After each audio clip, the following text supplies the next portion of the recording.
형제와 여러분 안녕하세요. 오늘은 1월 31일 목요일 믿을 수 없는 현실 온전한 순종이라는 제목으로 창세기 17장 15절부터 27절까지를 묵상합니다. 15절 하나님이 또 아브라함에게 이르시되 내 아내 사레는 이름을 사레라 하지 말고 사라라 하라. 내가 그에게 복을 주어 그가 내게 아들을 낳아 주게 하며 내가 그에게 복을 주어 그를 여러 민족의 어머니가 되게 하리니 민족의 여러 왕이 그에게서 나리라. 자, 하나님은 먼저 아브라함의 이름을 아브라함에서 아브라함으로 바꾸게 하시면서 여러 민족의 아버지가 된다고 얘기하셨고, 그렇게 이름을 바꿈을 통해서 언약을 다시 상기시켜 주셨습니다. 자, 그 다음에 아내 사라의 이름도 사라라 바꾸게 하시고 여러 민족의 어머니가 되게 하고 그 민족의 여러 왕들이 그에게 나리라고 말씀하셨습니다. 여러분, 그 하나님께서 상기시켜 주신 언약은 굉장히 위대하고 원대합니다. 그 약속의 말씀만 바라보면 굉장히 놀라운 하나님의 역사들이 막 꿈꾸는 것 같아요. 그런데 중요한 것은 뭐냐면 17절 보십시오. 아브라함이 엎드려 웃으며 마음속으로 이르되 100세나 된 사람이 어찌 자식을 낳을까? 사라는 90세니 어찌 출산하리요? 하고 엎드려 웃었다는 것인데, 이게 이제 원문에 보면 이렇게 비웃었다는 말하고 비슷합니다. 다시 말하면 네거티브 웃음이에요. 그러니까 다시 얘기하면 하나님 말씀은 좋은데 믿기가 어렵습니다. 하나님이 여러 가지 계속적으로 리마인드 시켜 생각해 주시고 또 아브라함 이름도 바꾸게 하시고 그 다음에 할례라는 또 하나님의 언약의 징표를 보여주심에도 불구하고 어떻게 해요? 현실 자기를 자꾸 보니까, 아내를 보니까 너무너무 이제는 의학적으로 말이 안 되는 얘기거든요. 그래서 속으로 하나님 앞에 크게 얘기는 못하니까 속으로 100세나 된 사람이 어찌 자식을 낳을까? 사라는 90세인데 이렇게 얘기했던 거죠.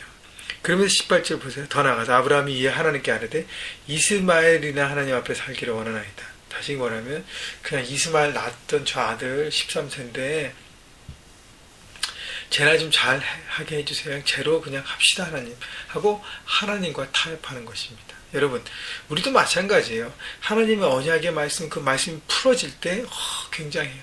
하나님 그렇게 될 것을 바라봅니다. 근데 막상 현실에 와서 자꾸 보면 너무 한계가 부닥쳐 오는 거죠.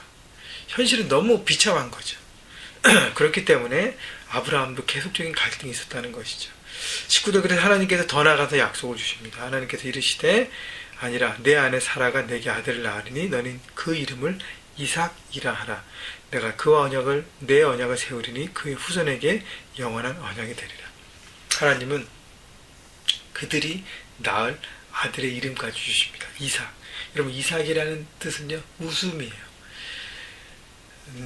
늦게까지 기다리고 하나님의 약속을 기다렸던 그 노년의 부부에게 하나님께서 큰 웃음을 주신다는 것입니다.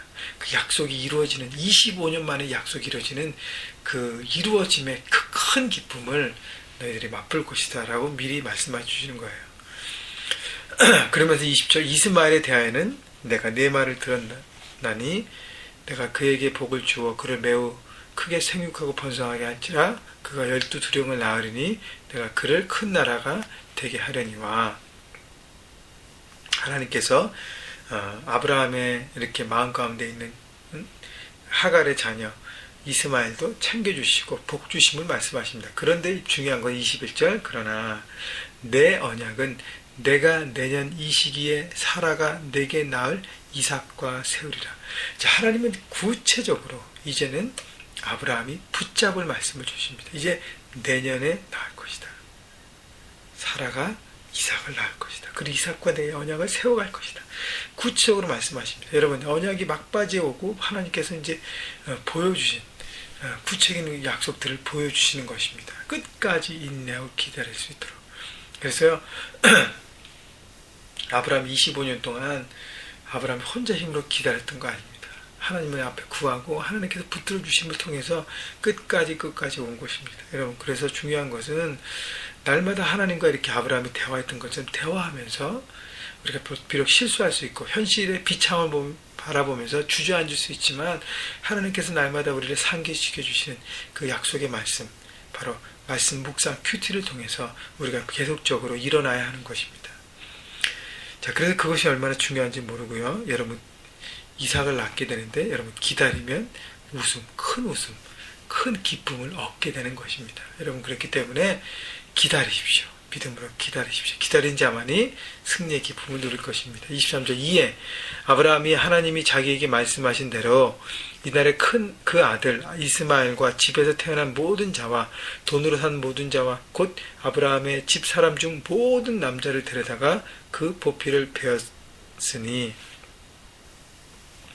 여러분 23절에 이해를 영어성에 보면 on that very day 아브라함 took his son 하고 쭉 나오죠. 그게 뭐냐면 하나님께서 주신 말씀이 할례를 너에게 다 해라, 이것이 언약의 징표가 될 것이다 라고 말씀이 떨어진 다음 그날 순종했다는 것이에요. 여러분 계속적으로 강조하지만 말씀이 떨어졌을 때 즉각 순종하지 않으면 순종하지 못합니다. 난 내일 해야지, 요거 다 하고 다음 주에 해야지, 요거 이번 달에 요거 정리하고 다음 달부터 새로 해야지, 못해요. 예배도 헌신도 드림도 순종도 아무것도 할 수 없습니다. 아브라함처럼 바로 내가 할 수 있는 부분에 대해서 최선을 다해서 움직이는 것입니다. 여러분, 그래서 말씀 그대로 자기에게 말씀하신 대로, 이것이 아브라함의 강점이에요. 즉각 순종하고 말씀하신 그대로 내가 하고 싶은 대로 하고 싶지 않은 건 빼고, 이게 아니라 모든 것을 순종하는 것. 그래서 자기 집에 있는 이스마엘, 자기 집에 태어난 모든 종들, 돈으로 산 모든 자들, 외부 출신들 관계없이 자기 집에 있는 모든 사람들에게, 남자들에게 할례를 주었습니다. 24절 아브라함이 그의 포피를 벤 때는 99세였고 그의 아들 이스마엘이 그 포피를 벤 때는 13세였더라. 여러분, 왜 이것을 기록했을까요? 아브라함이 99세인데 할례를 받았다는 것은 큰 순종이 필요합니다. 여러분, 야 애들만 해라, 나는 하나님과 대화하니까 난 빠지, 이게 아니죠. 앞장서서 모델로 삼아 이렇게 앞서서 순종했다는 것입니다. 여러분, 99세 할례 받는 건 큰 고통입니다. 여러분.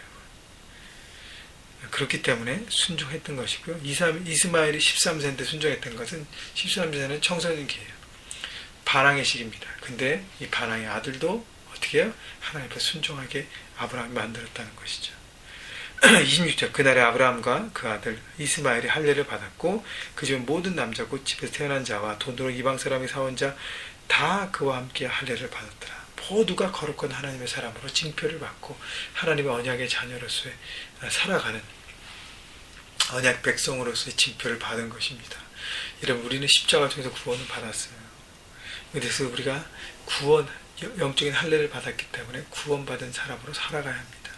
여러분, 나이가 들어서 예수 믿고 위치가 더 크고 많은 걸 갖고 예수 믿긴 참 어렵습니다. 왜냐하면 다 데려놔야 되기 때문에. 그러나 거룩한 징표가 있기 때문에 힘들지만 순종의 걸음을 걸을 때 우리는 구별된 하나님의 사람으로 하나님의 그 축복을 받고 나누는 삶을 살 것입니다. 여러분, 그렇기 때문에 여러분 즉각 순종하시고, 말씀이 떨어졌을 때 모두 순종하시고, 그리고 끝까지 순종하시는 여러분 모두가 되시기를 주님의 이름으로 축원합니다.